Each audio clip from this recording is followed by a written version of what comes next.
Мама, меня Гоша уволил, теперь я без работы. Какой Гоша? Тот самый, я не знаю, как он поднялся. Вчера батон по акции искал, а сегодня уже магазин купил. А уволил-то тебя почему? Видимо, решил отомстить за то, что я его бросила. Ну и хрен с ним, найдешь другую работу. Продавцы сейчас везде требуются, не переживай, доченька. Мама, ты кого-то ждешь? Наташа, Ты чего лыжи сюда свои прикатил? Или забыл, как ты час назад меня уволил? да что у тебя за дурацкая привычка не дослушивать до конца? Ну давай, жги, король кассы. Ну а пройти хоть можно? Проходи.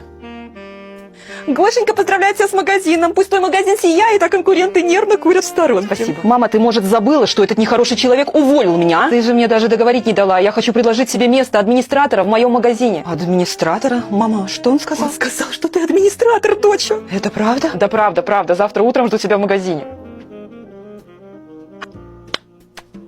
Мама, возвращаю тебе долг. Дела в магазине пошли в гору. Сыночка, умничка, горжусь тобой. Тут 20 тысяч или мне пересчитать? Тут 20 тысяч. Столько же, сколько я у тебя занимал. Ладно, я тороплюсь, будем на связи. Ты хоть в гости ко мне заходи, не забывай про мамку-то свою.